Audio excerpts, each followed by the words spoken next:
अस्सलामुअलैकुम बिस्मिल्लाहिर्रहमानिर्रहीम। Dear students, welcome back.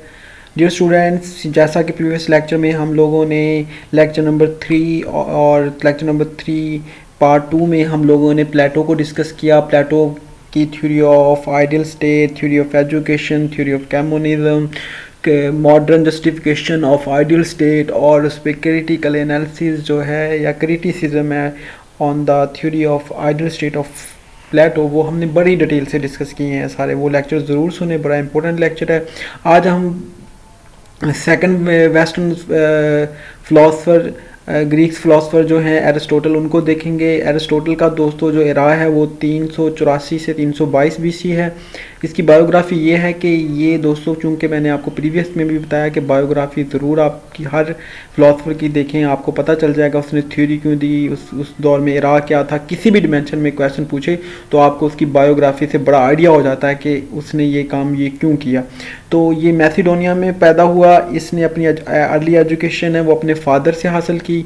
अब इसके जो फादर थे दोस्तों वो एक फिजिशियन थे, यानी डॉक्टर थे।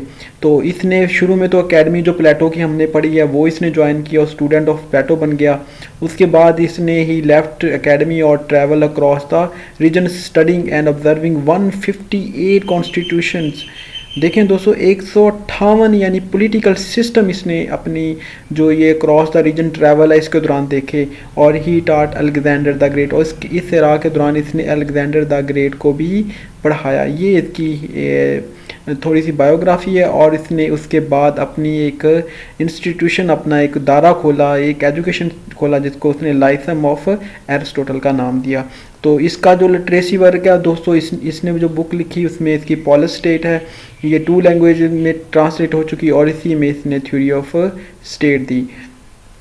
तो इसका पेपर में क्वेश्चन कैसा आता है दोस्तों वो भी देख लेते हैं CSS पॉइंट ऑफ व्यू से। इसकी 2 डिमेंशन में ये क्वेश्चन आ सकता है दोस्तों, the theory of state and classification of state, या इसका आ जाता है कि थ्योरी ऑफ रेवोल्यूशन क्या है इसकी। वो भी मैं आपको दिखा देता हूँ कि वो आपने कहाँ से तैयार करना और कैसे तैयार करना है। तो सेकंड इसका ये क्वेश्चन आया था दोस्तों कि Aristotle is greatest but ungrateful student of the Plato, कि ये एक बहुत ही अजीम इंसान है लेकिन अनग्रेटफुल स्टूडेंट ऑफ प्लेटो भी है, कि यानी प्लेटो के साथ ये कॉन्ट्रेरी मतलब काफ़ी पॉइंट्स पे ये करता है। तो अभी इसकी theory of ideal state, theory of state and classification of state को देखते हैं और उसके बाद फिर हम देखेंगे इंशाल्लाह थ्योरी ऑफ इसकी जो रेवोल्यूशन है और उसके बाद इसको कंक्लूड करेंगे। चलिए स्टार्ट। दोस्तों, जैसा कि मैंने आपको बताया कि जब भी कोई थ्योरी होती है तो उसके पीछे कोई कॉन्टेक्स्ट होता है कि वो क्यों दी गई, वाई।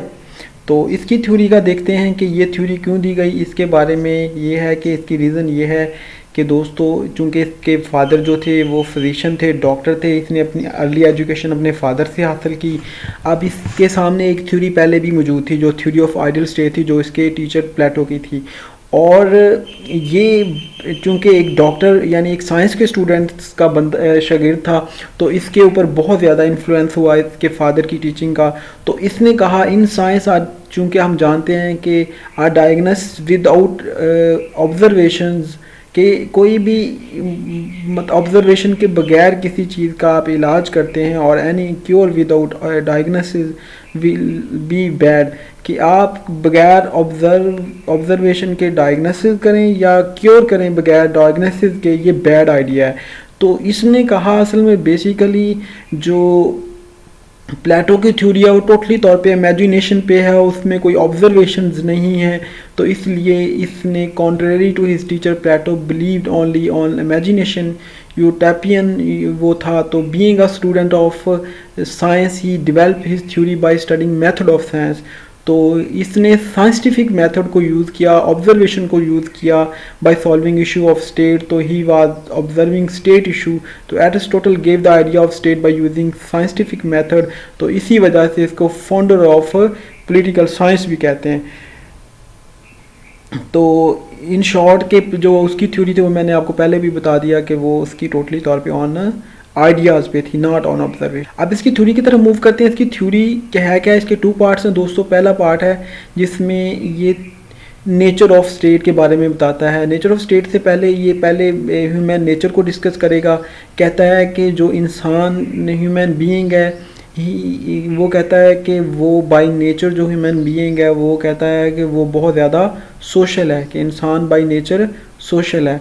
और इसके अलावा कहता है कि जो इंसान बाय नेचर एक तो सोशल है और वो इस सोसाइटी का पार्ट होना पसंद करता है, वो अकेले नहीं रह सकता। वो ही ओनली सिर्फ डेवलप एक सूरत में ही करेगा जब वो पार्ट ऑफ सम कम्युनिटी या सोसाइटी का होगा। तो man is a social being, ये इसने अपने जो मतलब ऑब्जर्वेशन से दुनिया से ये पॉइंट उसने उठाए कि इंसान बाय नेचर जो है वो सोशल है, वो लॉन प्रोग्रेस डेवलप नहीं कर सकता, वो पार्ट ऑफ कम्युनिटी या नेचर का सोसाइटी का होना ज़रूरी है। तो ये कहता है कि इंसान ने इसीलिए अपनी वेलफेयर या डेवलपमेंट के लिए डिफरेंट जो है इसने सोशल इंस्टीट्यूशन बनाए, जिनमें से वन ऑफ द इंस्टीट्यूशन यानी फैमिली से स्टार्ट होता है, क्लैन्स, ट्राइब्स, तो जो लास्ट वन है वो स्टेट है। कहता है all the institutions made by man state is the best one. तो कहता है जो स्टेट है वो सबसे अच्छा है। बहुत ही आसान थ्योरी है, आप इसको ऑब्जर्व करते जाएं, समझते जाएं। ये थ्योरीज इतनी आसान है और इस सिंपल यानी ऑब्जर्वेशन पे हैं, तो कोई इनके अंदर टेक्निक यानी टेक्नैलिटी नहीं है कि जैसे कोई साइंस की तरह है। तो दोस्तों ये सब्जेक्ट वैसे भी बहुत स्कोरिंग है, बड़ा ही आसान है। और इसके आप देखेंगे ये बहुत ओवरलैप, जब हम मॉडर्न स्टेट पढ़ेंगे वहाँ पे भी ये एरिस्टोटल का कंसेप्ट यूज़ करेंगे, तो इसके कुछ टॉपिक्स भी आपस में बड़े ओवरलैप होते हैं, जहाँ से आप एक टॉपिक तैयार करते हैं दूसरे टॉपिक को वहाँ से एक दूसरे के अंदर इम्प्लीमेंट कर सकते हैं। तो इसने कहा it is the best institution for development of individual, जो स्टेट है to cap it all, without state people are nothing but beast.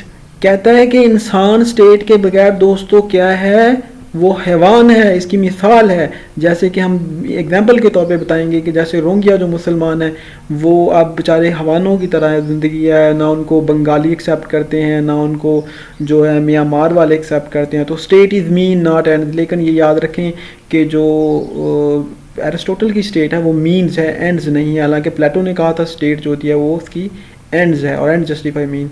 तो he state the purpose of state is a means through which man wants to develop virtual is moral character of people।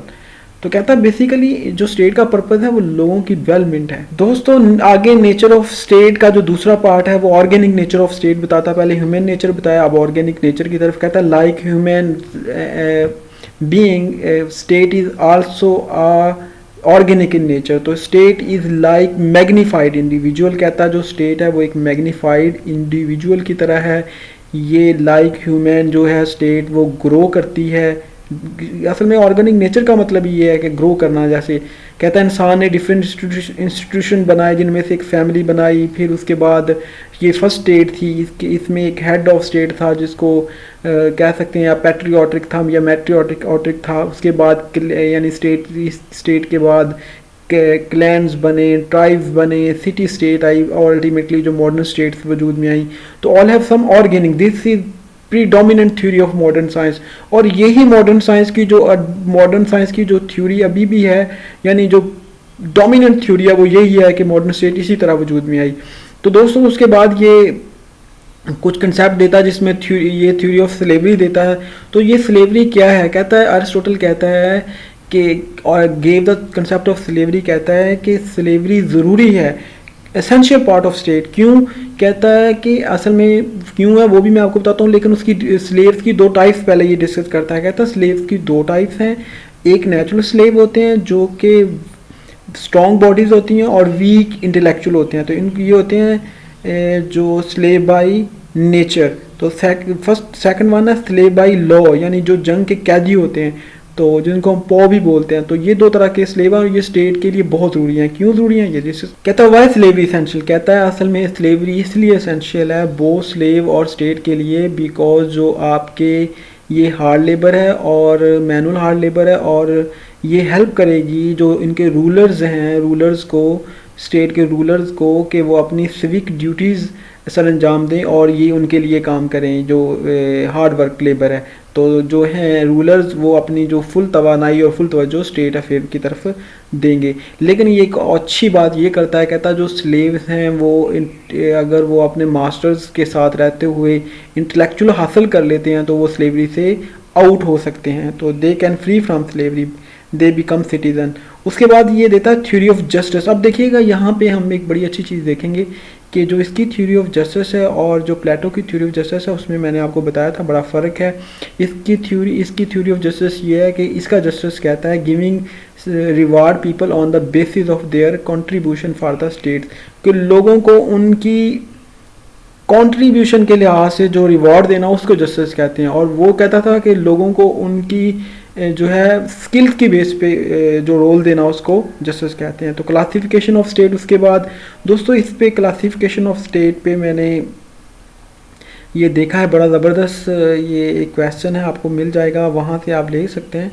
ये मैं आपको दिखाता हूँ, तो ये बड़ा ज़बरदस्त में मुझे मिला है इसका इधर से CSS पॉइंट से, जो मैंने एक इम्पोर्टेंट आपको बताया है। तो थ्योरी ऑफ रेवोल्यूशन है, वहाँ पे थ्योरी ऑफ रेवोल्यूशन आप देख सकते हैं।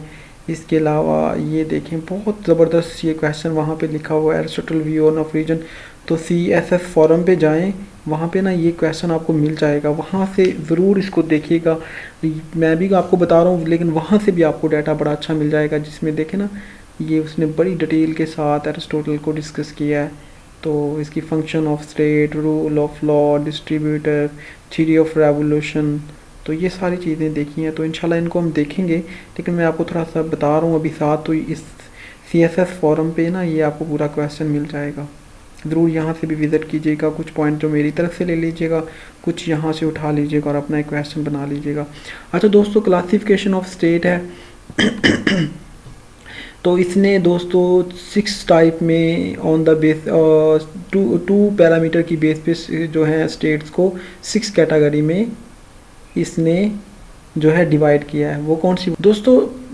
एरिस्टोटल कहता है कि 2 पैरामीटर्स हैं जो डिफाइन करेंगे नंबर यानी टाइप्स ऑफ स्टेट की, एक नंबर ऑफ रूलर्स और सेकंड चीज़ जो है वो है types of interest of ruler, number of ruler और इंटरेस्ट ऑफ रूलर। अब नंबर ऑफ रूलर और इंटरेस्ट ऑफ रूलर 2 पैरामीटर लेके आप स्टेट्स को 6 टाइप में वो डिवाइड करता है। वो कहता है कि अगर आपके पास एक रूलर है, ठीक है दोस्तों, और जो उसका इंटरेस्ट है वो जर्नल है यानी वाम पूरी के लिए वो वेलफेयर के लिए काम करता, तो वो मोनार्की स्टेट है। अगर फ्यू हैं और उनका इंटरेस्ट भी वेलफेयर है जनरल पीपल्स की, तो वो एरिस्टोक्रेसी है। अगर बहुत से रूलर्स हैं और वो भी जनरल यानी पर्पज़ के लिए काम कर रहे हैं, तो वो पॉलिटी है।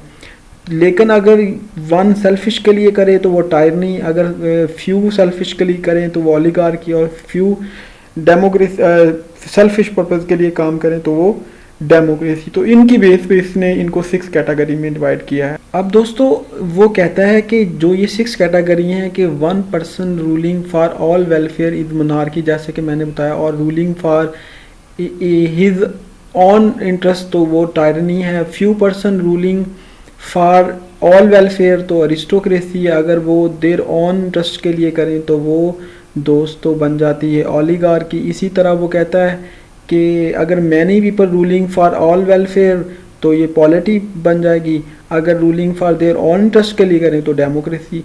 अब वो इस पे ऑब्जर्वेशन देता है, कहता है ही सेज दैट ऑल दो state that promote general interest, जो जनरल इंटरेस्ट के लिए काम करती हैं दोस्तों, तो वो कहता है वो जितनी भी स्टेट्स हैं वो कहता है वो गुड स्टेट्स हैं। और जो स्टेट्स सेल्फिश पर्पज़ के लिए वर्क करती हैं, work for their on interest, तो वो क्या हैं, वो बैड स्टेट हैं। तो कहता monarchy is best state, monarchy is good but it can be turn into tyranny. लेकिन कहता ये रिस्क होते हैं कि ये टायरनी में चेंज हो जाए, कि वो बादशाह जो है वो अपने सेल्फिश पर्पज़ के लिए काम करने लग जाए। और लास्ट इसकी ऑब्जर्वेशन ये कहता है in Aristotle point of view polity जो है कि यानी मैनी पीपल, जो बहुत से लोग हैं और बहुत जनरल पर्पज़ के लिए काम कर रहे हैं, वो एक प्रैक्टिकल स्टेट है। तो प्रैक्टिकेबल जो स्टेट है वो इसके लिए पॉलिटी है। तो अब इसके बाद साइकिल ऑफ चेंज या रेवोल्यूशन है। वो रेवोल्यूशन मैंने आपको दिखाया भी है, दोबारा भी दिखा देता हूँ। आप इसको यहाँ से ज़रूर देखिएगा, ये CSS फॉरम पे आपको मिल जाएगा, बड़ा ज़बरदस्त लिखा हुआ है। ये देखें रेवोल्यूशन, ये मैं आपको दिखा देता हूँ। थ्योरी ऑफ रेवोल्यूशन क्या है, what is revolution, general causes of revolution, particular causes of revolution, ये पेपर में आया भी हुआ है। Revolution is particular kind of state, remedies और रेवोल्यूशन, ये मैंने इधर किया भी होगा, कहेंगे तो मैं भी आपके साथ शेयर कर दूंगा, वरना आप इसको उधर से देख लीजिएगा। CSS फॉरम से अगर ना मिले तो मैं मेरी तरफ से मैं आपको आपके इधर यूट्यूब पे शेयर कर दूंगा, या मैं आपको पर्सनल व्हाट्सएप मैसेज कर दूंगा। तो आप मुझे बताइएगा, कोशिश कीजिएगा, एक दफ़ा सर्च कीजिएगा, नहीं तो इंशाल्लाह मैं तो आपके लिए हाजिर हूं। अच्छा दोस्तों, उसके बाद चेंज ऑफ साइकिल है। एरिस्टोटल कहता है कि none of these state stay for ever, he says these transfer into other state के। कभी भी ये नहीं होता कि एक ही स्टेट कैम रहे, यानी मोनार्की हमेशा है या हम हमेशा ओलिगार्की है या टायरनी है, ये आपस में एक चेंज है साइकिल, वो इस तरह यानी रोटेट होता रहता है। वो कैसे, वो दोस्तों प्लेटो बताता है कि चूंकि ये कभी भी ये नहीं होता कि ये एक ही दफ़ा यानी सारा सिस्टम रहे, तो वो कहता है बल्कि एक स्टेट दूसरी स्टेट में चेंज होती रहती है, कि transformation of one state into another state is called revolution. Revolution जो मैंने आपको बताया, इसकी डेफिनेशन ये है, ये इसका आप छोटा सा एक इसका ग्राफ बना सकते हैं, ग्राफ कह लें या इसकी एक पिक्चर बना सकते हैं आप, कि साइकिल ऑफ चेंज है कि आपका अगर मोनार्की चल रही है तो वो टायरनी चल रही है तो वो अरिस्टोक्रेसी में अरिस्टोक्रेसी, तो ओलिगार्की में ओलिगार्की है तो पॉलिटी में, और पॉलिटी जो है डेमोक्रेसी में। इस तरह ये आपस में चेंज होती रहती हैं। तो काजेज़ ऑफ रेवोल्यूशन क्या हैं दोस्तों? काजेज़ इसकी जनरल काजेज़ हो सकती हैं जो कि चेंजेबल हैं, ये भी इधर बड़ा डिस्कस ज़बरदस्त तरीके से किया गया है।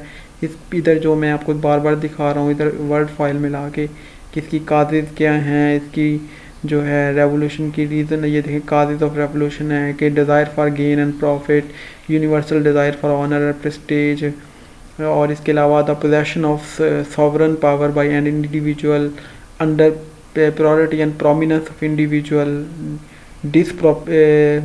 proportionate increase of power and wealth, election intrigues, careless shown, too much power concentrated, dissimilarity of different elements in state, the rivalries of people, dynastic quarrels and conflict, free imagination of outside। तो revolution particle kind of state, democracy, tyranny, ये सभी है। तो इसकी remedies क्या हैं?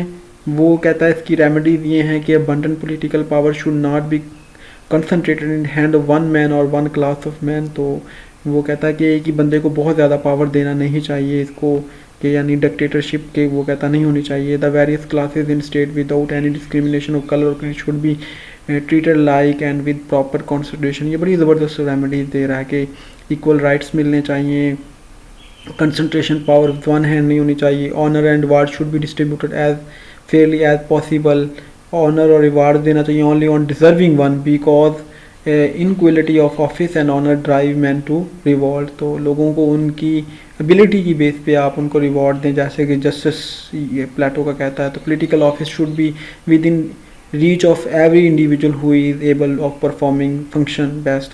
The government should be so vigilantly organized that political official holder can make money out of their offices bribery। तो इसमें विजिलेंटी होनी चाहिए। इसके अलावा government should gain popularity and political stability, proper education should be imparted, political stability and internal solidarity can be gained by maintaining proportionate equality. तो 9 number पे वो दोस्तों बताता है इससे इसका और जो रेमेडी है वो है the habit of obedience and submission of law should be instilled। इसके अलावा in oligarchy and aristocracy the inferior class must be well treated and principle of democratic equality। इसके अलावा Aristotle also suggested various method in making जो है वो दोस्तों oligarch, वो कहता है tyrant must employ spies particularly females to trace out disloyal person to all gallows concern, he should follow an aggressive policy। तो ये कुछ सजेशन देता है, तो ये यहाँ से आप कर सकते हैं। और इसके अलावा इसकी कंक्लूजन कर देते हैं, और ताकि हम लोग इस क्वेश्चन को ख़त्म करें। आई होप कि आपके लिए कोई ये क्वेश्चन समझ आया होगा कि दोस्तों कहता है कि theory of state and it is classification of states although they can not stand with the modern time, but there is a huge criticism as well। There are two vague and two symbols। So however his major contribution is the introduction of scientific method into politics, ये बहुत अच्छा इसका contribution है। I hope कि इस question को या इस थ्योरी को आपका कोई क्वेश्चन नहीं रहा होगा। अगर फिर भी आपकी कोई क्यूरी है तो दोस्तों आप प्लीज़ कमेंट सेक्शन में बताएं। वीडियो अच्छी लगी तो लाइक करें, चैनल को सब्सक्राइब करें, अपना ख्याल रखें। फ़ी अमान अल्लाह।